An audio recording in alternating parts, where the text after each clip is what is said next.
네, 우리 78 남전도회와 우리 셀라 찬양대의 귀한 찬양 감사합니다.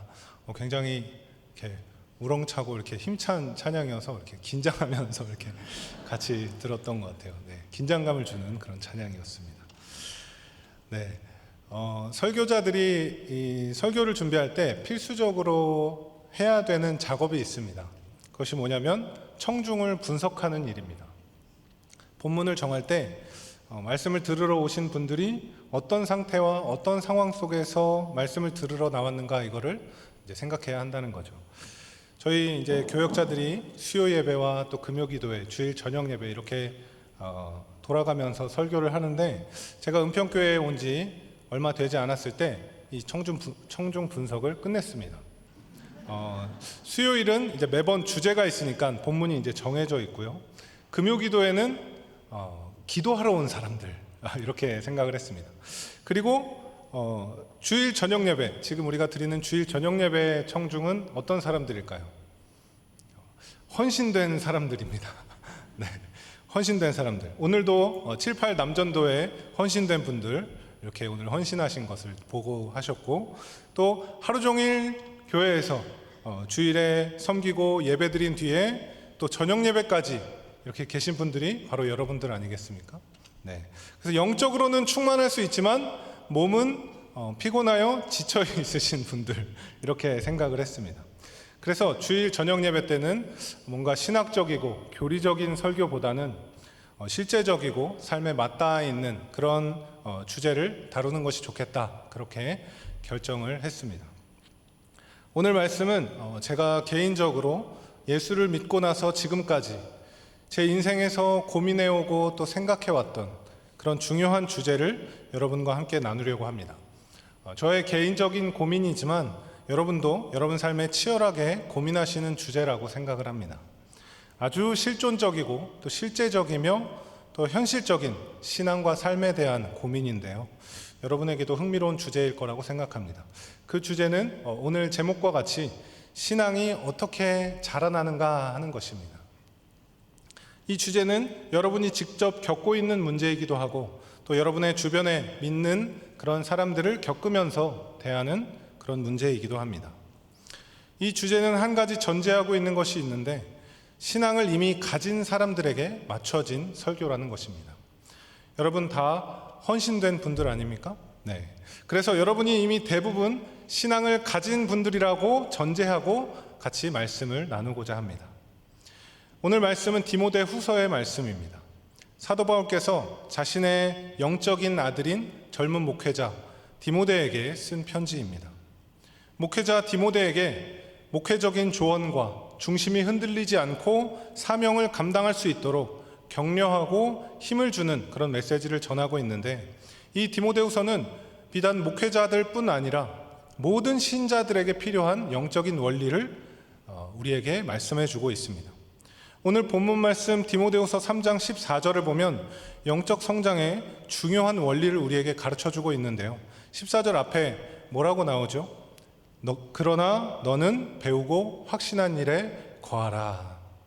이 14절이 그러나라고 시작을 하는 이유는 13절에서 이렇게 말씀하고 있기 때문입니다. 13절 한번 보시겠습니다. 악한 사람들과 속이는 자들은 더욱 악하여져서 속이기도 하고 속기도 하나니, 그러면서 이제 반전을 이야기하는 거죠. 이 디모데후서 3장 앞부분을 보시면 말세에 고통하는 때가 이르러 이렇게 시작을 하면서 악한 사람들의 모습을 나열해서 설명을 합니다. 자기를 사랑하며 돈을 사랑하며 자랑하며 교만하며 이렇게 쭉 나열을 합니다. 그렇게 세상이 악한 가운데에서도 하나님이 믿는 자들을 지켜주시고 건져주신다라고 사도 바울은 자신의 삶의 간증과 그런 고백으로 디모데에게 믿음 안에서 살아갈 것을 격려하고 있는 메시지가 바로 이 디모데후서 3장의 말씀입니다.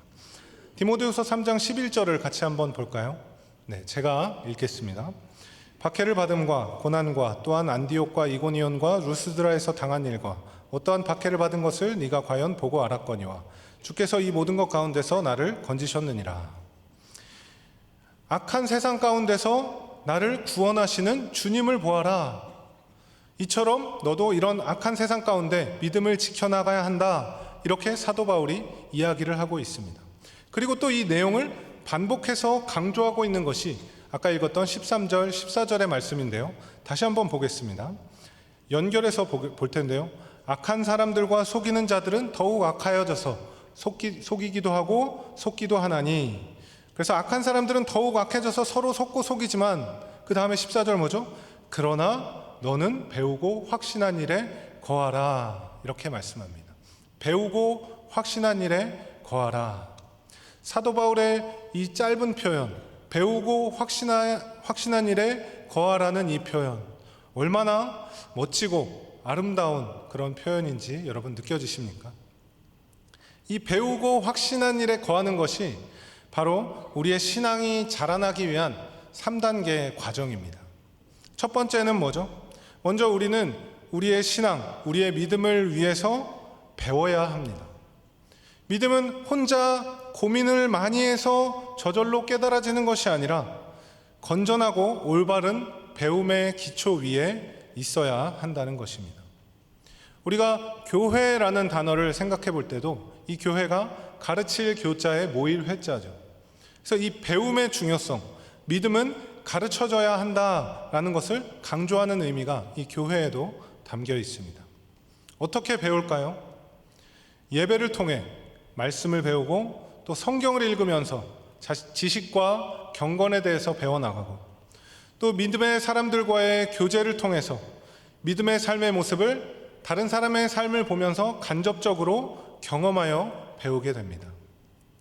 이 디모데에게는 믿음을 가르쳐준 그런 사람들이 있었습니다. 먼저 자신의 영적인 아버지인 사도 바울이 있었고요. 디모데후서 1장에 나오는 대로 외조모인 로이스와 어머니인 유니게가 있었습니다. 우리가 뭔가를 배웠다고 하면 학교나 학원 같은 곳에서 지식을 습득하는 것만을 생각하기 쉬운데 지식적인 어떤 습득뿐만 아니라 사도 바울이나 외조모 로이스, 어머니 유니게의 그런 삶을 보면서 믿음의 사람들은 이렇게 살아가는 거구나. 힘들 때 그저 그냥 좌절하거나 무너지기보다 하나님을 향한 믿음으로 견뎌내고 그 믿음을 붙잡고 살아가는 거구나. 이런 것들을 디모데가 보고 자랐을 것입니다. 우리도 그렇게 교회 안에서 배워나가야 하는 것이죠. 두 번째로 믿음의 내용을 배우면 그 다음엔 그 믿음의 내용에 대한 확신이 있어야 합니다. 이 확신은 믿음의 내용을 납득하고 이해하여서 믿음을 받아들이는 것을 말합니다. 이것은 지적인 동의뿐만 아니라 지식과 이성, 감정 그 전체가 믿음에 전인격적으로 반응하는 것입니다. 그래서 이 확신은 내가 그 믿음대로 살아갈 의지를 발동할 토대를 마련하는 것입니다. 마지막으로 3단계는 그렇게 배우고 확신하면 그 다음엔 뭐죠? 거하라입니다. 거할 수 있게 되는 것입니다. 거한다는 것은 머무른다는 표현인데 이것은 믿음의 확신을 가지고 살아가는 것을 말합니다. 믿음의 삶을 살아내는 것, 믿음대로 살아가는 것, 그것이 거한다의 의미입니다. 그래서 여러분, 신앙이 좋다는 것이 무엇이냐? 거하는 자리까지 나아가는 것입니다. 어디에서 거해야 할까요? 교회 안에서 뿐만 아니라 우리의 삶의 모든 영역에서, 나의 삶의 모든 영역에서 얼마나 믿음대로 믿음의 확신을 가지고 살아가느냐, 그것이 신앙에 성장하는, 신앙이 좋다는 것의 의미입니다. 신앙이 자라난다는 것은, 신앙이 성숙해 간다는 것은 나의 삶 가운데 확신 있는 믿음의 모습이, 그 모습의 영역이 점점 더 넓어져 가는 것을 의미합니다. 이것을 다른 표현으로는 전인적인 삶의 변화다, 이렇게 표현을 합니다. 배우고 확신한 일에 거하라. 이것을 한번 거꾸로 올라가 볼까요? 거하려면, 믿음의 삶을 살아내려면 무엇이 전제되어야 할까요?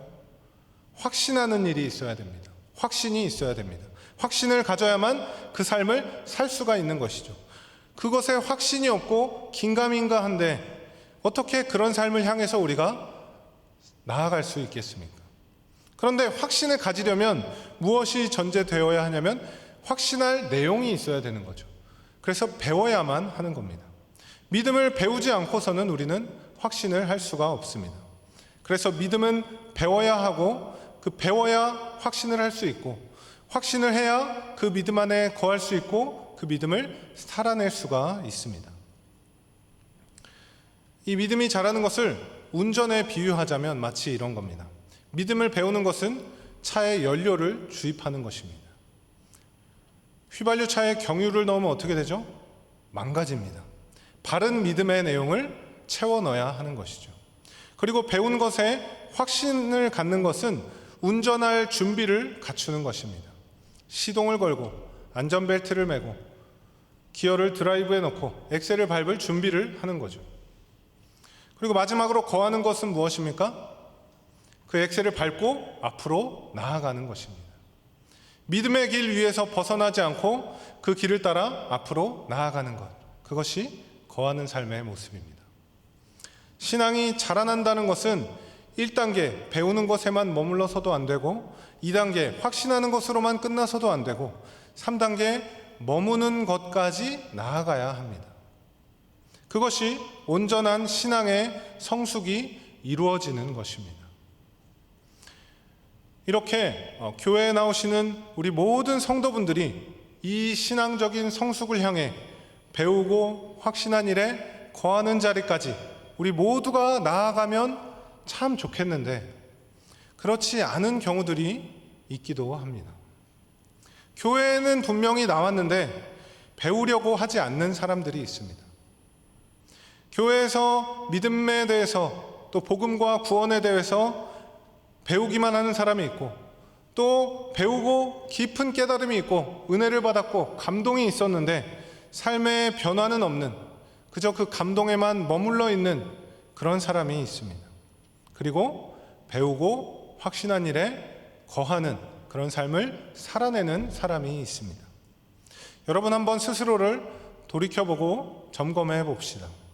우리의 삶과 우리의 영혼을 점검해 봅시다. 여러분은 지금 어느 단계에 서 있습니까?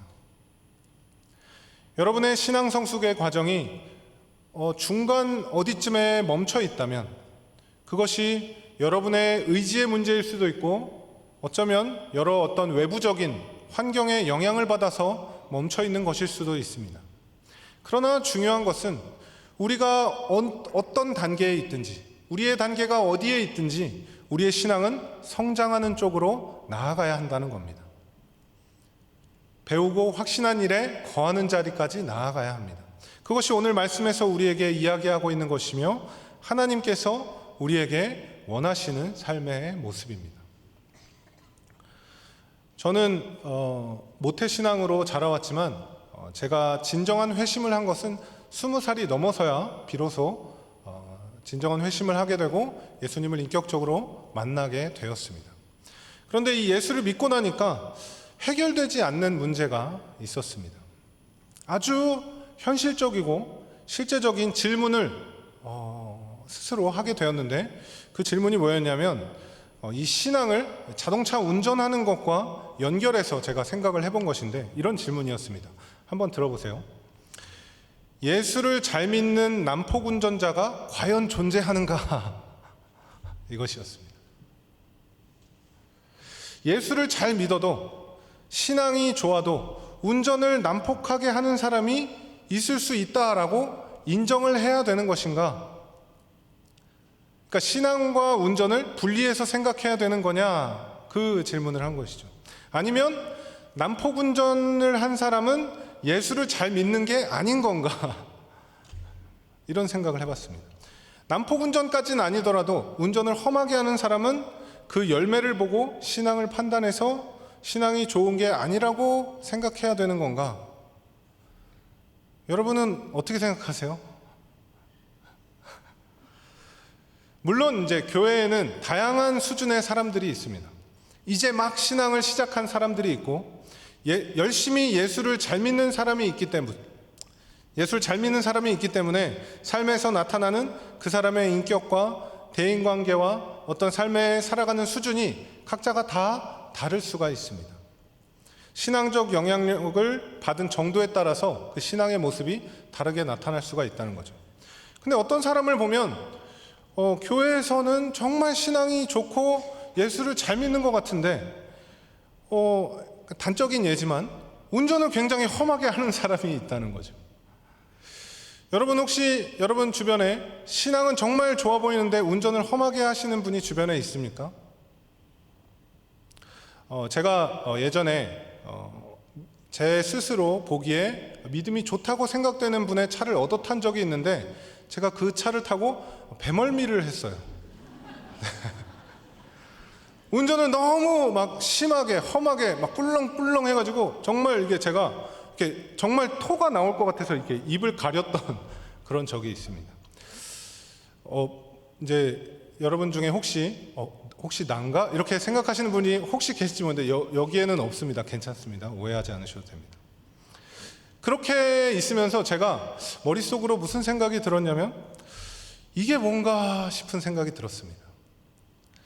신앙과 이 운전 실력의 이 상관관계를 생각해 본 거죠. 믿음이라는 게 도대체 뭘까? 신자라는 게 뭘까? 이런 거를 제가 생각을 해보았습니다. 제가 지금 이 운전에 대해서 이야기하면서 저의 눈을 이렇게 피하시는 분들은 이렇게 아마 이렇게 본인이 운전을 조금 험하게 하시는 분이 아닐까 이런 생각이 좀 들긴 하는데요. 제가 지금 여러분의 어떤 운전 실력을 지적하려 하거나 여러분의 운전 실력을 토대로 신앙을 판단하고 정죄하려고 지금 이런 말씀을 드리는 것은 아닙니다. 단지 저는 이 예수를 믿게 되면서 이런 생각을 해봤다는 거죠. 복음의 영향력이 과연 어디까지인가?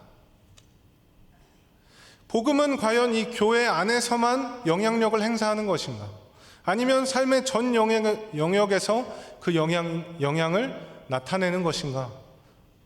당연히 삶의 전 영역에서 복음의 영향력이 나타나야 될 것 같은데 예수를 믿는다고 하면서 단적인 예지만 운전을 험하게 이 난폭 운전하는 사람들을 과연 우리가 어떻게 해석을 해야 되는가 하는 것이죠.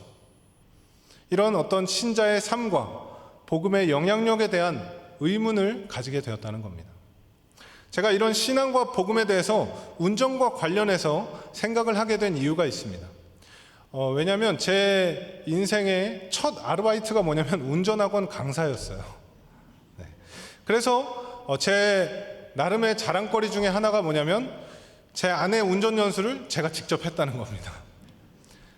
부모 자식 간에 하면 호적을 파고 부부끼리 하면 도장을 찍는다는 그 일을 제가 이루었다는 것에 대한 자부심이 제가 있습니다. 그 강사를 하고 얼마 안 되어서 제가 이제 회심을 했기 때문에 이제 신앙을 가지면서 이 운전에 대해서 이렇게 생각을 하다가 이런 질문들을 해보게 되었던 것이죠. 근데 여러분, 이 운전이라는 게 정말 이렇게 생각할수록 신기합니다, 이게.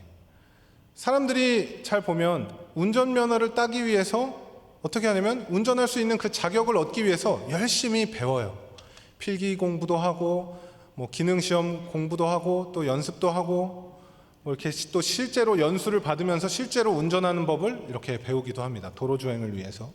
그리고 면허를 따게 되면 진짜 운전을 해야 되는 사람들이 또 이렇게 아는 사람한테나 또 운전 학원에서나 직접 또 연수를 받기도 하죠. 근데 그 정도까지 하면 그 뒤로 더 이상의 운전에 대한 배움은 없어지는 겁니다. 배움은 거기서 끝나는 거죠. 그러면 그때 배웠던 실력으로 평생 운전을 하는 거예요. 더 이상 그 실력이 자라나지도 않습니다. 그래서 처음 배울 때 제대로 배우지 못해서 멈출 때마다 급정거를 하고 출발할 때마다 급출발을 하고 주변의 차들이 어떻게 되든 말든 막 이리 꼈다 저리 꼈다 휘젓고 다니고 그렇게 난폭하고 험하게 운전하는 사람은 사실 이것을 도무지 개선할 방법이 없는 거예요. 그렇잖아요. 같이 그 사람의 차에 그 사람의 옆에 차를 탄 사람이 아무리 옆에서 제발 좀 운전 좀 살살해라 그렇게 말을 해줘도 아무 소용도 변화도 없게 되는 겁니다. 왜 그렇죠? 이 운전자가 배울 마음의 준비가 안 되어 있기 때문에. 쉽게 말해 배울 생각이 없는 거예요. 옆에서 잔소리하는 사람을 자신의 운전 선생님으로 아니면 조언자로 인정하지 않기 때문입니다. 만약에 이 사람이 여보, 내 운전 실력이 좀 부족한 것 같아. 당신이 내 차를 오래 타봤으니까 내 운전 실력 향상을 위해서 옆에서 조언을 좀 해줄래? 그렇게 조언을 부탁하면 조언을 해줄 수도 있지만 이 세상 어느 누구도 그런 식으로 조언을 부탁하는 사람은 제가 보지를 못했습니다. 그러면 면허 딸 때 배웠던 실력이 개선되거나 더 잘해지지 않고 그 실력 그대로 평생을 가는 겁니다. 그렇잖아요. 근데 여러분, 이 신앙이라는 것도 이와 비슷한 모습이 있을 때가 있습니다. 제가 여러분과 오늘 같이 생각해 보고자 하는 것이 바로 이 부분인데요.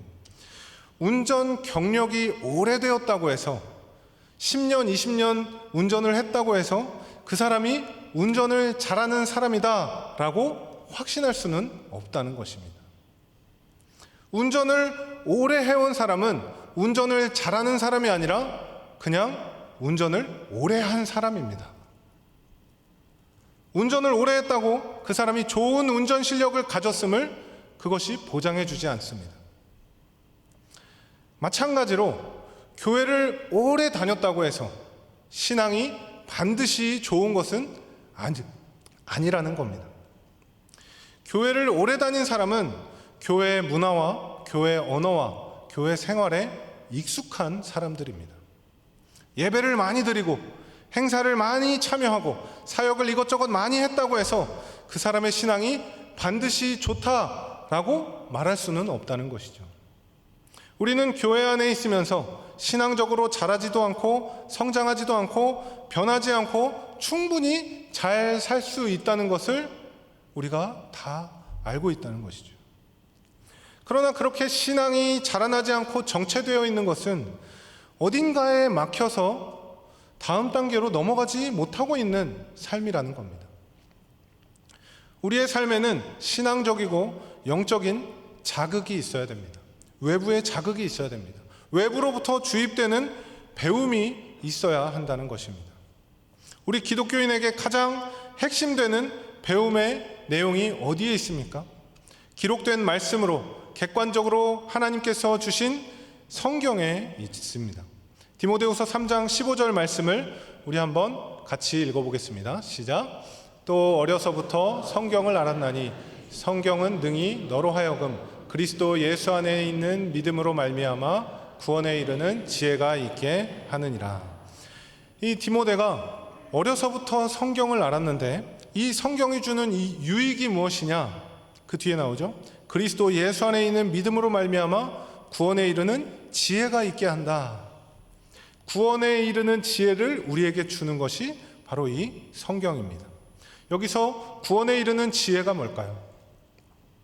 구원에 이르는 지혜는 천국 가기 위한 방법만을 이야기하는 것이 아니라, 물론 성경에서 천국 가는 방법을 우리에게 알려주는 것은 맞지만 여기서 말하는 구원은 단순히 죽어서 천국 가는 방법을 말하는 것이 아니라 전인적인 구원을 말하고 있습니다. 천국 백성이 되는 것, 죽어서 천국 가서 영생을 누리는 것뿐만 아니라 이 땅을 살아가면서 누리고 경험하는 그런 믿음의 삶, 하나님의 자녀답게 살아가는 그런 지혜를 얻게 된다는 것입니다. 하나님의 자녀답게 살아가는 것, 신앙이 자라나는 것, 이것을 신학적인 용어로 성화라고 하고 우리가 알아듣기 쉽게는 이렇게 표현할 수 있습니다. 조금씩 괜찮은 사람이 되어가는 것입니다. 점점 인간다운 모습을 갖추어가는 것, 이렇게 설명할 수 있습니다. 우리 인간이 가진 딜레마가 바로 여기에 있습니다. 성경이 우리에게 모든 것을 가르쳐주지는 않는다는 것입니다. 운전을 어떻게 하면 잘할 수 있을지 성경에는 나와 있지 않습니다. 대학을 어딜 가야 할지, 전공은 뭘 할지, 취업을 어디에 할지, 은퇴하면 내가 어떻게 살아갈지, 주로 내 인생에 중요하게 고민되는 것들은 성경에 나와 있지 않습니다.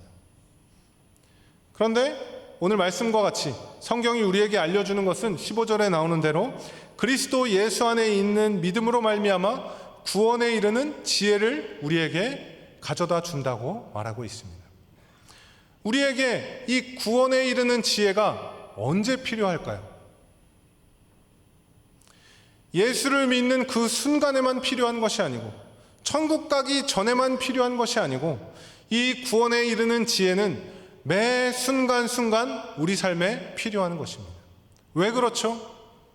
우리 삶에 우리의 죄성이 끊임없이 나타나기 때문입니다. 여러분, 이제 이 저녁 예배를 마치고 집으로 돌아가면 또다시 우리는 이 죄와의 본격적인 싸움이 시작됩니다.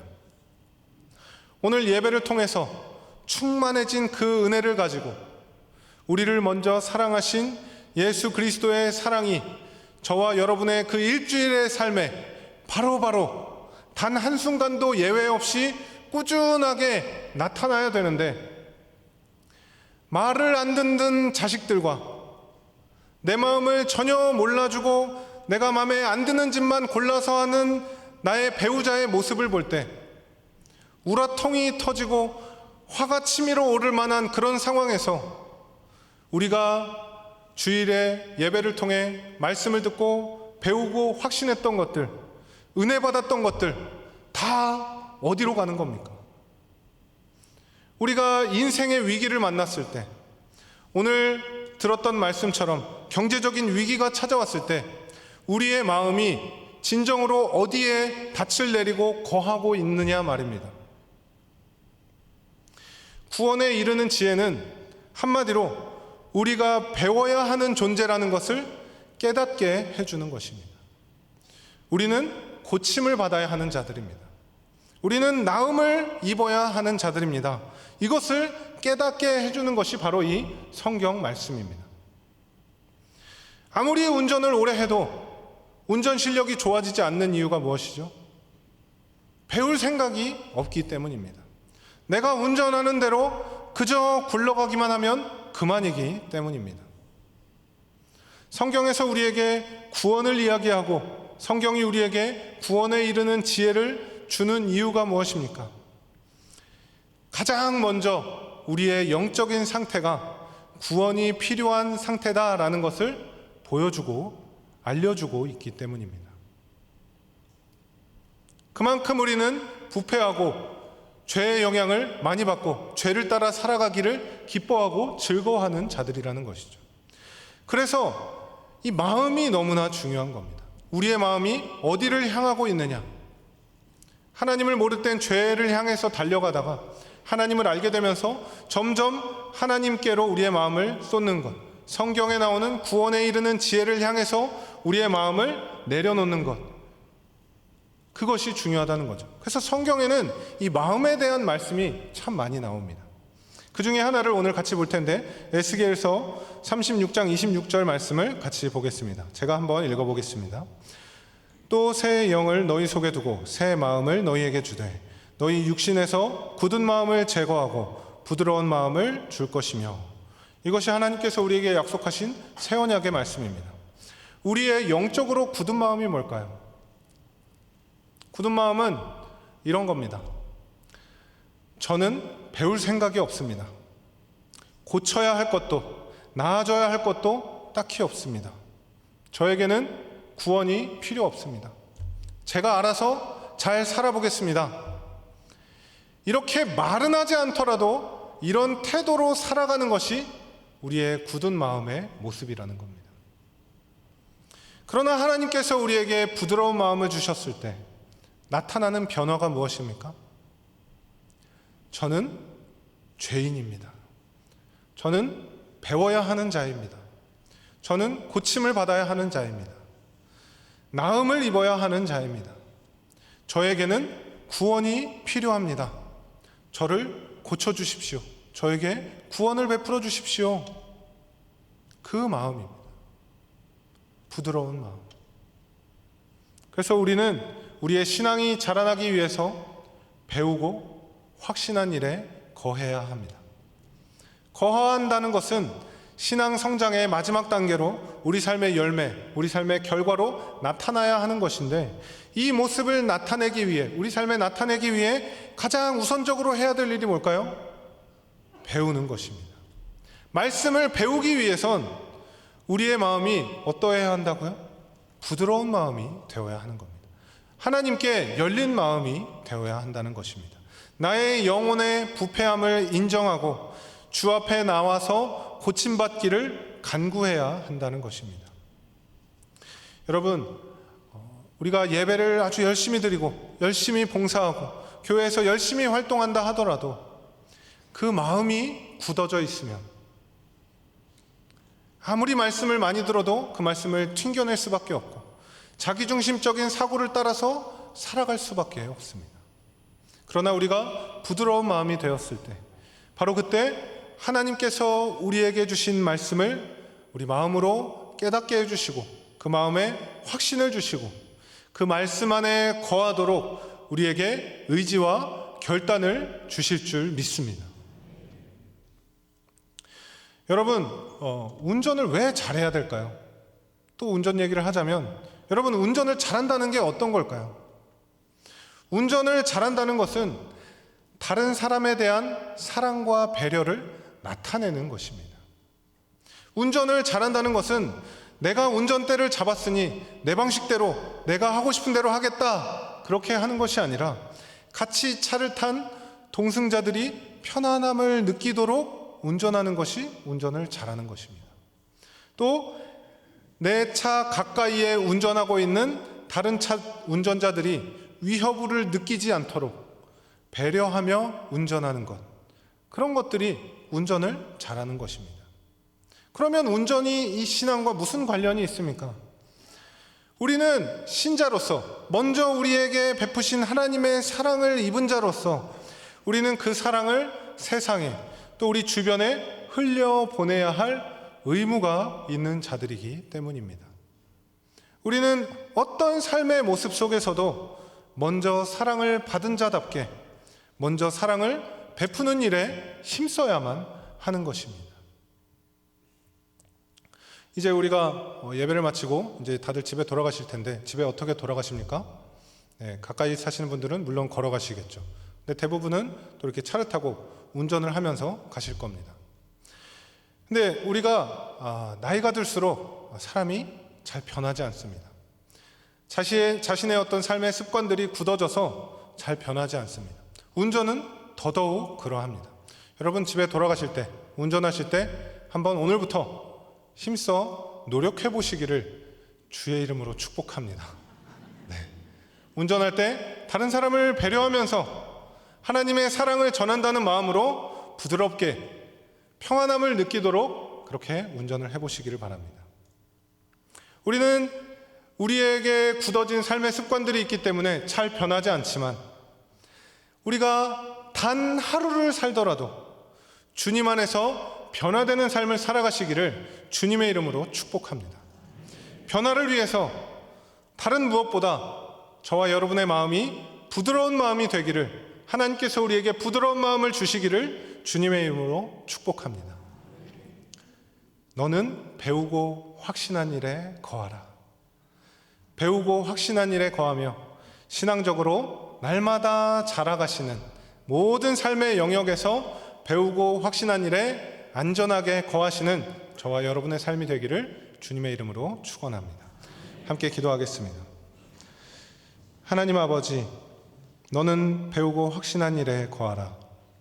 우리의 삶이 주님의 말씀에 거하는 삶이 되도록 성령 하나님 우리와 함께하여 주시옵소서. 주님 우리에게 부드러운 마음을 허락하여 주시옵소서.